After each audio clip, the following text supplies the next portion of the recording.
Hello and welcome to This Week at the Movies. I'm Matt, And I'm Eric. and we are celebrating St. Patrick's Day in style today. We will be doing a classic St. Patrick's Day movie. But first, we are starting with the latest from Netflix, and that is the film Damsel.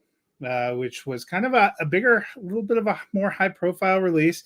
Sees Millie Bobby Brown pictured there, also pictured in your mind as 11 on Stranger Things. And in the best of the MonsterVerse movies, Godzilla, King of the Monsters. I know. Take a look at that sword for a second while we still got the picture up. I just want people to keep that in mind when we talk about this movie. Anyway, she is. I thought she was a princess, but they said her father's a lord, so she must be like a lady in a kind of poor kingdom. And their salvation comes when Queen Isabel, played by Robin Wright, sends her father, Lord Bayford, played by Ray Winstone, a message that he wants to marry her off to her son, Prince Henry, Nick Robinson. It's a beautiful kind of palatial kingdom. Seems like this is going to be the answer to her country's money problems, so she's going to step up and do it. But things are not exactly as they appear, and you know what? She's no shrinking violet in this movie either. Things go off the rails, and as that picture would indicate, she has to sort of fight her way out. I had to fight through the boredom of watching this film, if we're being honest. This was like paint by numbers epic. There were some cool effects, I guess. I like Millie Bobby Brown in general, but I don't know if this was the greatest use of her or Robin Wright or Nick Robinson or Angela Bassett's in here for some reason, or even poor Ray Winstone, who deserved everybody. Justice for everyone. I'm going to give this squarely one thumb down. It was not that exciting. It was not a fun watch. The nicest thing I can say is probably there were some cool shots. There were some cool scene set pieces, and it was less than 2 hours. Yeah. Which, yes, 10 minutes of credits is about an hour and a half. Yeah. So, Eric, I gathered from your sword reference, you weren't wild about this one either. You know what? I actually was for about 45 minutes. Because going into it blind, the experience you get from watching this is like, oh, I love that actor. Oh, I love that actor. Wow, they're really going for like a high fantasy thing. I thought the opening was kind of dumb, but I'm really geared up, and I like predicted really quickly that they were going to like try and sacrifice her, but I was like, how are they going to get away with that? And when they flung her off that bridge, I was like, yeah, okay, wow, like we're really going for something, because Netflix doesn't always have the same restraints that other things do. But that's a problem, is the story just stopped unfolding there. There's like a little twist that they put into the thing, but I'm just like, it was so empty, and it's so confusing to have like Robin Wright and Nick Robinson. Yeah. I mean, they neither of them had any. I mean, there was no character depth. Probably there was really no character depth for anyone, but Robin Wright in particular, what a one note. She's definitely a good actress, because we have seen her on things, including House of Cards, where she's pretty compelling. And here I was like, what a fascinating concept for Nick Robinson to be born into a family that has this twisted legacy where he has to live up to his part of the kingdoms, and do this to 3 women, and like they just that actor getting that one shot of just acceptance in the end when like that fate is happening. I'm like, man, they're wasting the entire Ray Winstone was like really heartfelt when what happens to him happened. Well, and like Robin Wright has a husband who's presumably the king, who doesn't even get a name. I mean, you see him in a couple of scenes, and he's there for the execution at the end, and you're like, oh, they do have a king. Damn. Yeah. Oh, gosh. And that's the thing across the board. I think the performances, especially Millie Bobby Brown, who's acting to nothing most of the time, is doing just fine. It's just that the movie was just astoundingly empty. Fine is probably as far as I would go. I mean, there's nothing special. We've seen people give incredible performances where the movie around them is on the bobsled to nowhere. Mhm. Nobody gave that kind of a yeah. So, but I'm kind of neutral on this one. I don't. I think if you are interested in the it's very rare that you get a fantasy movie that you don't have to like grit your teeth and bear certain aspects of it, whether it's the special effects or whatever. And nothing in this was particularly bad enough that I feel like if you want a fantasy adventure, you're gonna get a fantasy adventure and you might be happy with it. But I don't think there's anything special about it, and I don't think there's anything like it's just I will say it was a touch better than the Lindsay Lohan movie they released this week called Irish Wish, which oh was Hallmark doused in Irish Spring. it sounds fascinating. I didn't mean Oh for it to. my. Yeah. Okay. Um yeah, that's interesting. Oh, But Hallmark on I another mean, holiday. Netflix just keeps dropping stuff. They have more stuff coming, later this month. I think it's actually next week. The biopic on Shirley Chisholm. Be curious about that. They've consistently tried to be players, on a bigger stage with these big budget projects, and you can tell they put a lot of money into this. But much like Rebel Moon, where you could see the money kind of went into a cast and effects, it just it takes more than throwing money at a project for it to be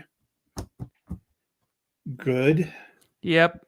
And Just because you have a script that you think won't offend anybody doesn't mean it's entertaining. And it's like you just pump money at it and it's then the way I end up feeling a lot of times. Like, if you just look back at this last awards season, they had probably like 8 things that they tried to throw out from the end of October until December to try to, but it was hard to get marketing traction behind any of them, and some of them hit. Like I really enjoyed The Killer, and there was like no marketing campaign for that. It kind of died on the vine. Mhm. Maestro, I still don't know why everybody decided that they wanted to make that movie a punching bag, but there were other things. Like one of our friend Ricky's favorite movies from last year was Fair Play, which had a big Sundance opening. They bought it. It was supposed to be, but I didn't see much marketing, and they kind of dumped it right around Halloween, which is a little far away That from is weird. voting. And then, but they had one like every week. And sometimes I wonder if Netflix would benefit from having like one big release, or maybe two, 1 to 2 in a month, instead of, bang, bang, bang. We put out like 6 new original films every month, because you have to have something new. And it's great that they're providing content, but I sometimes wonder if it would be better if there was a little more focused efforts. Well, I hate to be cynical about this, but it kind of feels like, okay, we got everyone to start their free subscriptions and free trials this week because Millie Bobby Brown did a movie. We got to have a movie out by next week because when everyone sees that one, they're going to log back off. Like, well, and she's done some other. I really like those Enola Holmes movies. She's done 2 of oh them yeah. for Netflix. I thought those were really good. I'm interested in them continuing their relationship with her. Obviously, Stranger Things is ramping up to a conclusion. She's been great in that, and we've seen her get popped into some movies. The bones of something that had potential, I thought, were here. It just withered. Yeah, I just think you had to do more with it. You just need like there's something to be said for doing something simple. There's something about like handling the creature really well and slowly revealing it so there's just a little bit of tension, but it's not a horror creature, so you need it to have like a presence and like someone cared making this movie. It's just not good. Like not great. Like I don't know. I don't know. Well, and it's the kind of like I saw it like 10 days ago, and only a few things of it are still there. Even in your mind, yeah. It's like, it just didn't stick. Well, we'll let Damsel go. We wanted to do a little bit of a kind of fun celebrative flashback movie. Throughout the rest of the year, we'll be looking occasionally at some films that are having anniversaries, and it just so worked out that the perfect St. Patrick's Day movie is also 25 years old, and that is the Boondock Saints. Hard to believe it was made in 1999. Nothing has made me feel older this week than remembering that. This one focuses on two Irish Catholic brothers. The movie kicks off on, fittingly, St. Patrick's Day, where Connor, played by Sean Patrick Flannery, and Murphy, played by Norman Reedus, are enjoying some libations at the local watering hole. A couple of gangsters come in, try to cause some trouble. They try to make peace, ends up breaking out in a fight. Next thing you know, you're at this kind of wild, grisly crime scene. The cops show up, and then this FBI agent, played by Willem Dafoe, comes in. They kind of piece it all together. And wouldn't you know, it turns out those gangsters tried to go after the brothers, and that was not a great idea. They dispatched of them. And when they get away with, get away was the wrong word, when they share their story and the police decide that this was self-defense and let them go, they believe that it's a calling from the Lord for them to cleanse and cleanse their neighborhood. They join with their friend Rocco, who's kind of a low-level made man, and they attract the attention of the criminal underworld, who sends a vicious assassin named Il Duce after them. But they go and start carrying out their mission. Written and directed by Troy Murphy. This one was kind of a low budget, under the radar film, has developed really a cult following. It got released kind of at the tail end of 99 and then had a little bit of a more theatrical run in the first quarter of 2000. But I remember when I first saw this in college, it has everything you're looking for. Some good chemistry between Sean Patrick Flannery and Norman Reedus, some good action sequences, some funny lines, and kind of an interesting story. Willem Dafoe, what a scene stealer, has some of the best. Every scene he's in, he just dominates. One of the quirkiest characters he's probably ever played, which is saying something, because he's got a career of quirky characters. And his role play in the third act is like chef's kiss. And then they kind of come together with Billy Connolly, who's Il Duce. I enjoy this one for what it is. It's kind of a fun St. Patrick's Day movie. It's not the one you pull the kids up and watch with the family. Definitely an R-rated film, but I've always enjoyed it. It's a thumbs up for me, celebrating its 25th anniversary. Yeah. This is a movie that quotes from it continue to play in my head because I drilled them in because I saw it, before I was even in college, and it was the edgiest cool kid movie to get to see. David Delarocco, his whole performance as just like a guy that the director pulled out. There's a lot here that's iconic. There was a firefight, Agent Smecker doing his whole thing, like the Veritas, Equitas, the prayer, which I could do, but I think my spine might compress if I try and do that, or the courtroom speech, which I think I might be able to recite from memory. I'm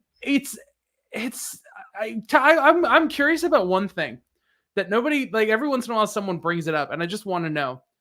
The very opening scene is the two brothers in church, and they go up during the middle of a mass, and there's a guest priest or deacon that like stands up to like stop them, and they're like, no, let them do what they're gonna do. The guy like whispers to him something, and they sit back down, and they just leave church early after a homily about Kitty Genovese, which is a link to Watchmen. And there's this thing.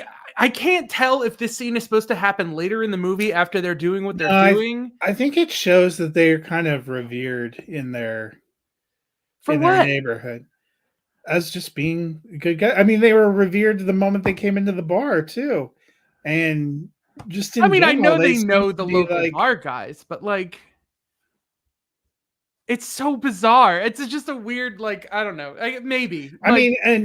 Or they're also notably pretty devout, which sounds funny when you're going to talk about a movie where they're pulling out weapons and committing mass murder. They just leave church right in the middle. They heard the homily. They had to go to work.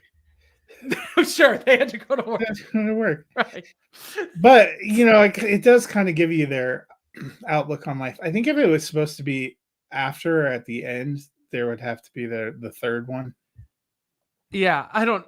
But that would have kind of ruined it. I just take it in context. It's a fun, sometimes the best of these kind of action movies that stick in your mind have a little bit of non sequitur beginnings. I Yeah. love Way of the Oh, the Gun. music. Ooh. Way of the Gun, the opening is a Mhm. complete almost non sequitur that has nothing to do with the rest of the film, but it really sets the tone for the kind of movie it's going to be.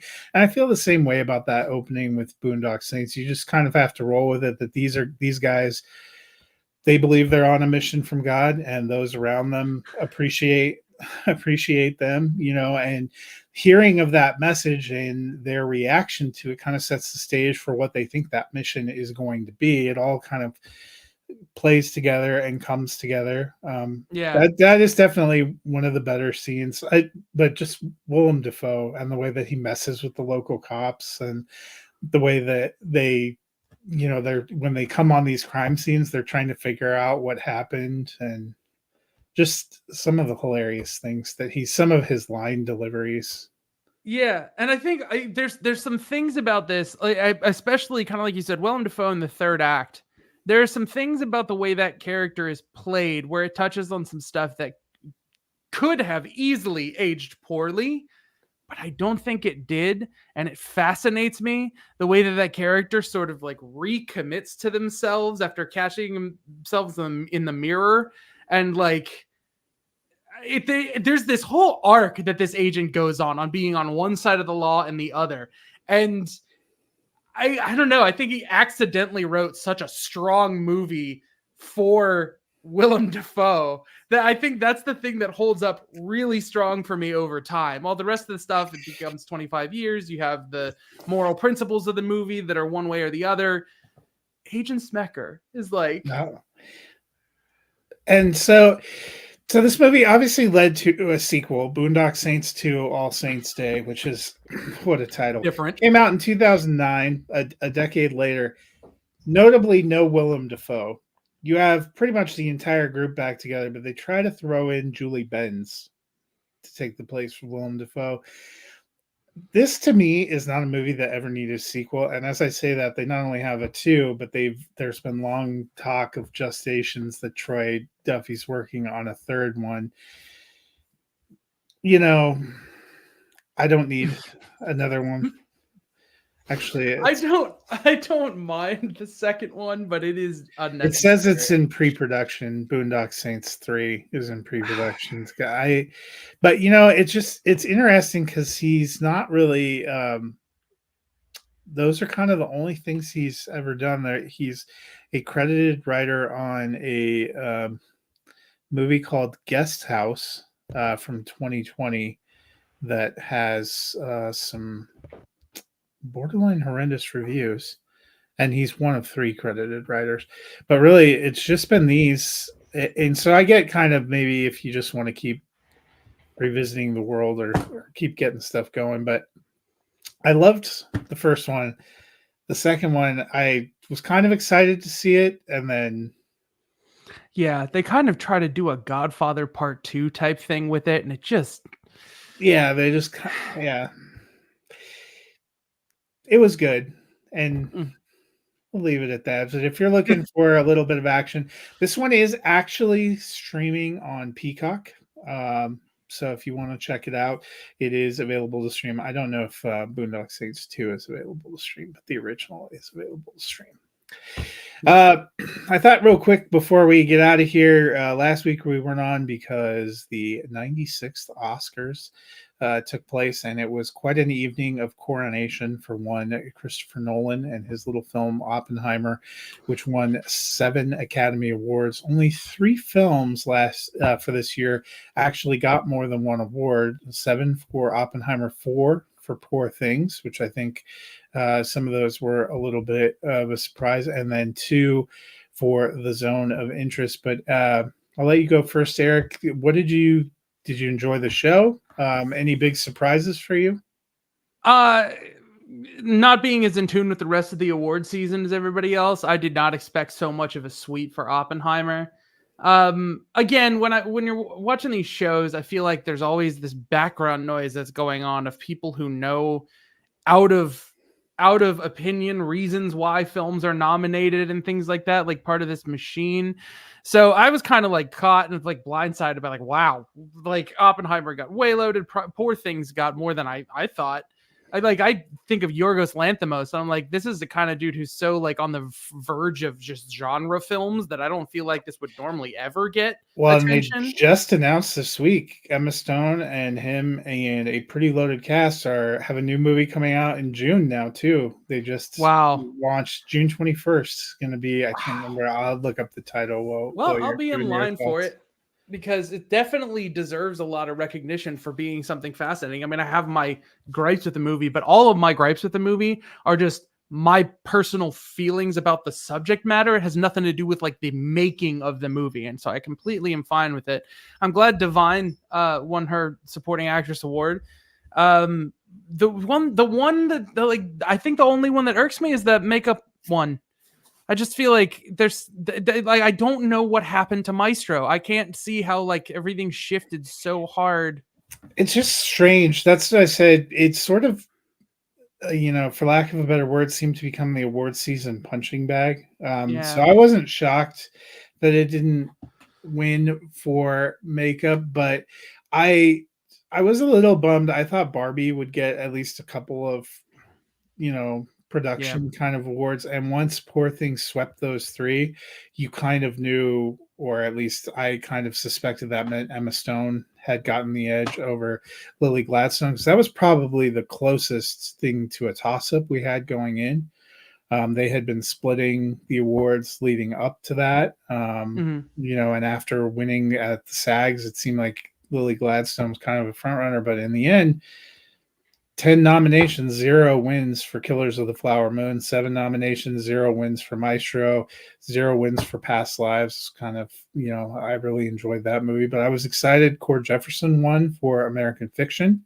Mm-hmm. That was one that, some people thought also could have ended up going to Oppenheimer. So it was nice that movie got recognized. And, the Barbie live songs I thought were a lot of fun. I really enjoyed I'm Just Ken. Yeah.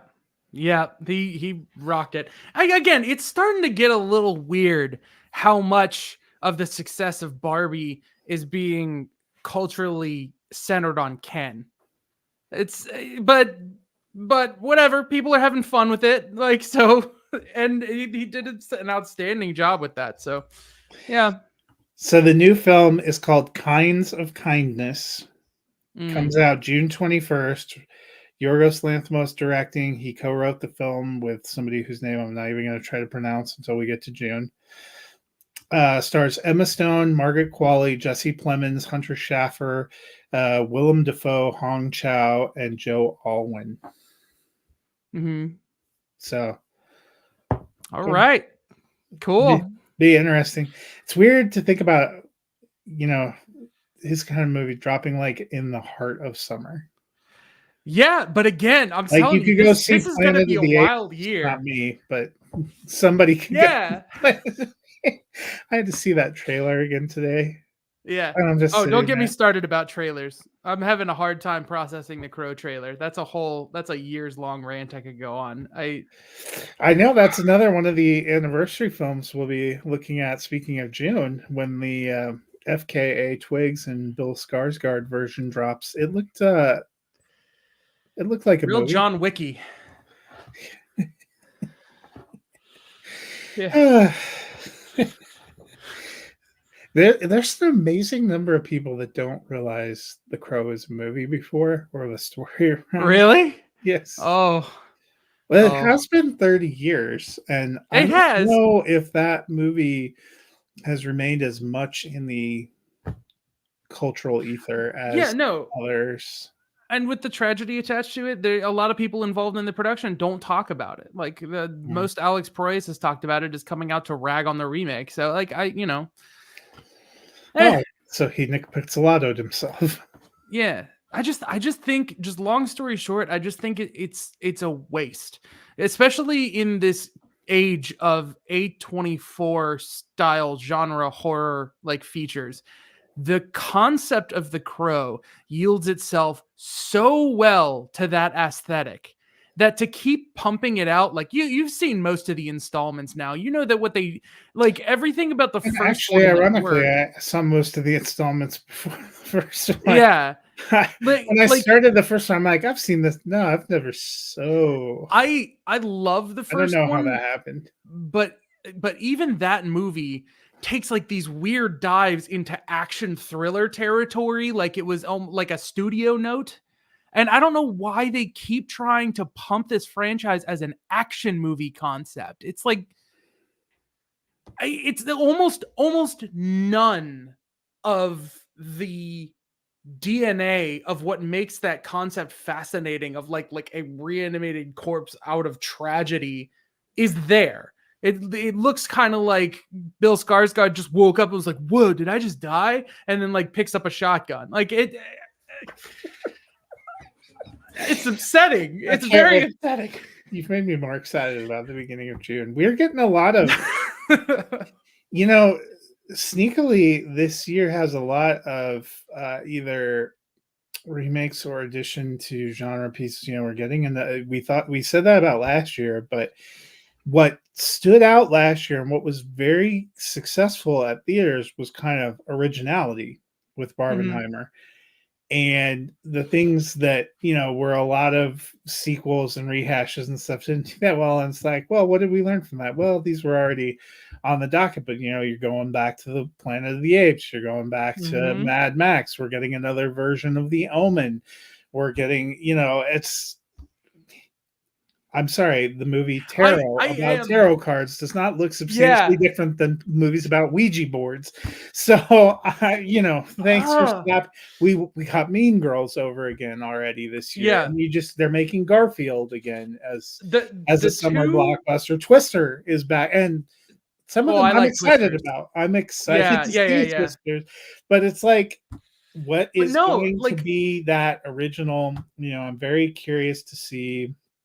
We get Civil War next month, which looks like it could be interesting. We get Monkey Man next month, which has some interest. Fall Guy. I'm. And when do we get Vampire Ballerina? That's also next month. That's in April. Yeah. I'm into that one.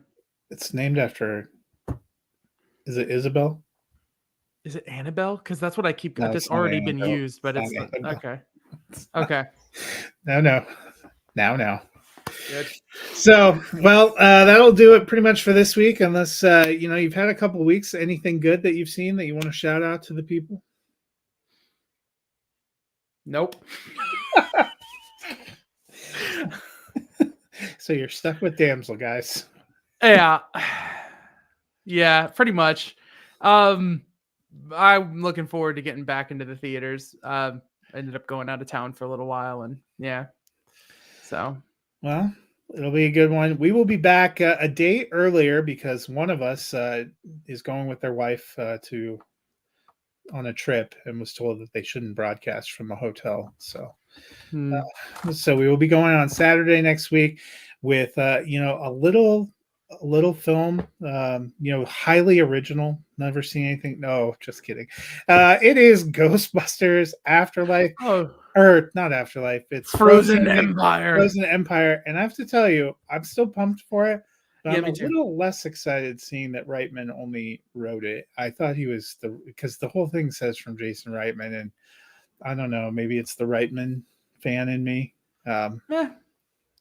We'll see. But we'll see. I still love the trailer. Getting the whole gang back together. I don't mind a director that has something to prove.